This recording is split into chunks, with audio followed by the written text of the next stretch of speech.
大家好，我係 Helen，我係蘇蘇，我係愛麗絲。哇！我哋今集已經有嘉賓咯，係啊，我哋係愛麗絲今日嚟參加我哋呢個好講唔講？今日講咩啊？哇！死聲，死字啊！你死咗去邊啊？同大家分享下。喂，死字可以好多講法噶喎。即係頭先死去邊啊？死得未啊？呢啲係口語化啦，但係其實真係個死字，我哋中國人係唔講噶，唔講得噶，真係講得噶。講咩啊？瓜咗啦，行開咗咯，接埋啊，係咯。如果文雅啲嘅就吊命啊、犧牲啊、過身啦、過世啦。我呢啲多數係啦，寫嗰時咯，寫就會用逝世啊。咁我都講過去星星度咯，對住小朋友。去星星度係嘛？係啊。個星星係代表邊個啊？個星星就代表個先人咯。咁都 OK 喎，係嘛？好過咧話嗰個去咗邊啊？瞓咗覺。係啊，如果話瞓咗覺咧，可能對小朋友嚟講咧，唔敢瞓覺，以為瞓咗覺就係去咗嗰度啦。以後唔翻嚟啊？驚咯，會驚，以後唔敢瞓覺。咁應該點講咧？我覺得 Helen 講得都幾好啊！去咗星星度，每次望住粒星星就係見到個屋企人。係最光最亮嗰一粒喎。去咗月亮度得唔得咧？月亮都可以嘅，我覺得，因為月亮每日都會出嚟，每晚好天嘅時候出嚟，咁我哋都可以望到月亮咧，就係可以掛住，即係紀念我哋嘅先人咯。咁我想問下大家，你知唔知有啲字眼咧，可以一聽咧就知道佢幾多歲死嘅咧？吓，咁勁？係啊，未喎。有冇聽過夭折啊？呢個有，都聽過。夭折通常都係講嗰啲可能即係好細個或者未出世添，即係點講咧？即係好似有啲人咪即係可能陀住 BB 啊，突然間佢原來喺媽咪個肚裏邊夭折咗咯。咁即係呢個情況咧，其實都幾傷感咯，我覺得。係啊，或者係出咗世一兩個鐘頭，或者甚至乎一個星期，就離開。夭折多數都係講早死嘅。係啦。仙遊都好多喎，其實歸西都有，打麻雀都會有歸西咁樣。喂，鬼片嚟噶，千祈唔好打第四隻啊！跟住仲要打一筒咁樣。同埋咧有啲字眼咧又會講係佢個背景嘅。背景啊？譬如原籍啦。通常都係啲皇帝啊。佛教嘅法師，係啦，駕崩係咪？係啦，如果皇帝就駕崩啦，係啦。如果大人物咧，大人物死又點樣講啊？我唔識讀啊呢個字。大人物啊，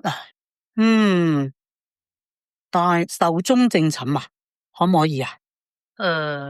如果佢係正義之士就可以壽終正寢嘅，因為以前啲皇帝死嘅時候，都係會咁樣宣布噶嘛。壽終正寢。不過壽終咧就一定係比較年長啲嘅，即係如果用得壽終咧，即係起碼都70-80歲先可以用。係啊，太後生又唔用得嘅。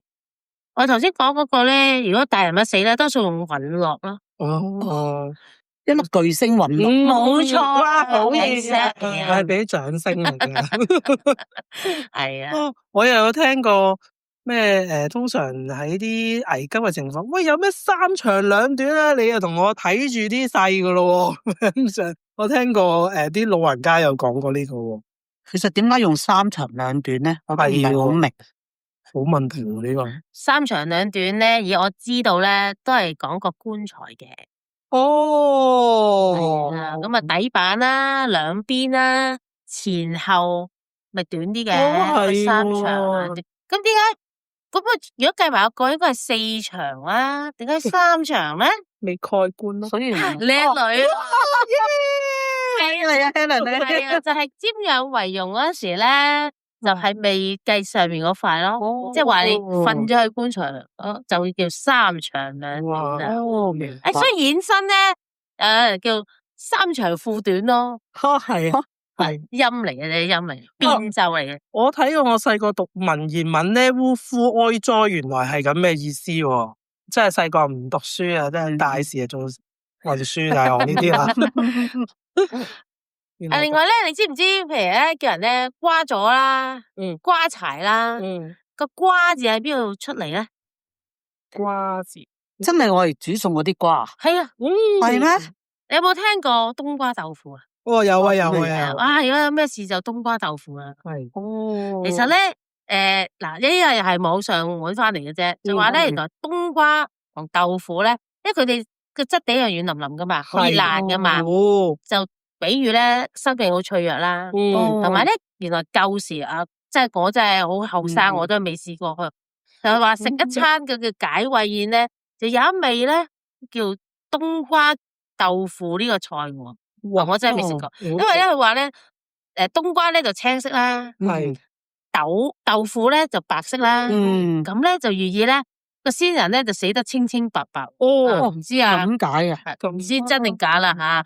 咁所以咧就叫做冬瓜豆腐。咁用個瓜字，咁啊演下咧，你知我哋中意食好多字噶嘛，食剩個瓜字。瓜咗瓜柴。係啦。咁我好想知賣鹹鴨蛋啊！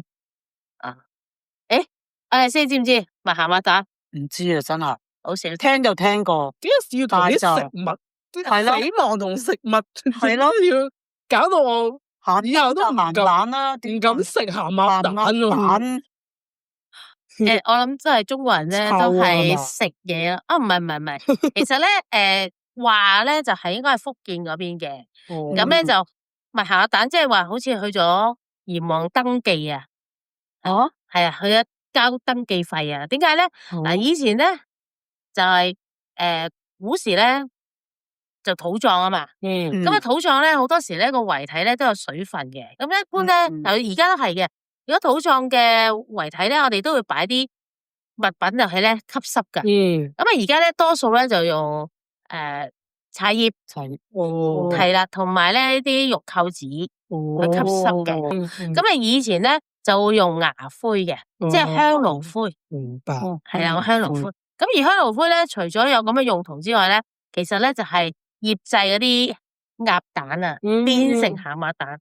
咁因為我哋烘好多嗰啲牙灰落去嗰個遺體度啊嘛，咁咪寓意即係，佢攞咁多牙灰做咩啊？佢即係去賣鴨蛋啦。咁解啊？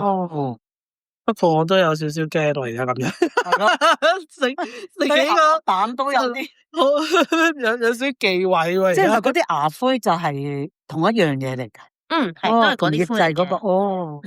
另外咧，以前啦，而家都少啦。以前咧，靈前擺咧係會擺2碗飯，個飯頂咧會一隻蛋喺頂噶。係我都見過。係啊。咁啊，而家就少啦，因為少咗呢個咁嘅傳統咯。好似唔知頭七定係有個儀式都係要買隻鹹鴨蛋嗰啲。係嘅。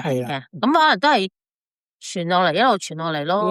同埋好多時咧，喪禮咧都係好多不求甚解啊。總之人哋叫就做咯，唔好做少啊，做多啲。可能人哋鄉下嗰啲禮咧都搬埋落自己嗰度做，咁啊，俾佢越做越到亂晒龍咯。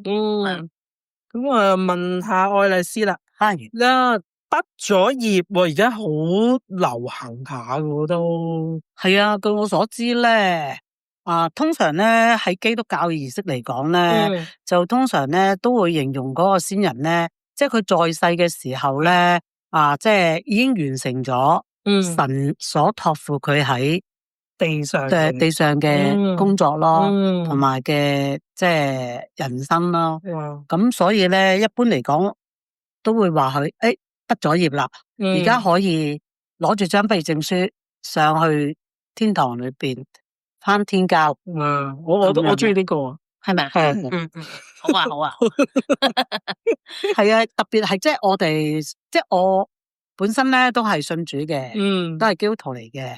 咁其實即係作為即係我哋基督徒咧，有時就感覺就係話，對死呢方面咧都唔會好恐懼嘅，係，因為我哋知道我哋死咗之後咧係會去邊度咯，即係同埋我哋會見翻我哋嘅親人啦，吓咁就會即係個心裏邊咧就會有個平安咯。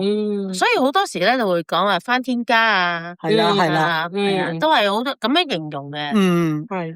咁其實即係我哋對於死咁忌諱，其實真係唔知死咗去邊啊嘛，係咪先？其實我又覺得唔使忌諱嘅，嗱，有生就有死，你唔講唔通唔會發生咩？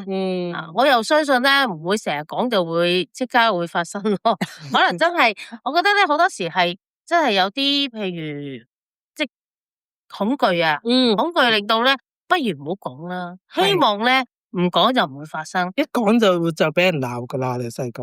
係啊係，但係而家咧可能我覺得開放咗嘅，好多嘢都開放咗嘅，同埋咁大家都知噶啦，總有一日噶啦。不過呢個咧就係真係越係年紀開始成長咧，就會有嗰個諗法咯。細個唔會覺得自己好快死噶，係咪先？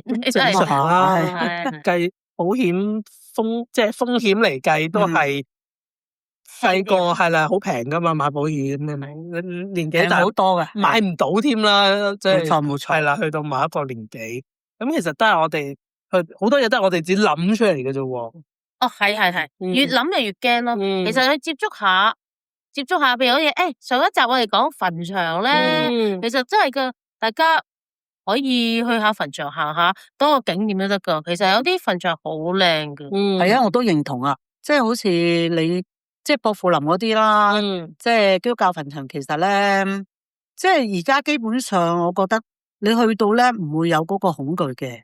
因為佢個設施啦，好多嘢都好齊全咯，變咗就你去到其實都係即係我哋個心態就係話，我哋都去探訪我哋嘅親人啫嘛，去即係思念佢哋啊，懷念下佢哋咯，所以即係就唔同咗以前嘅墳地咯，我覺得。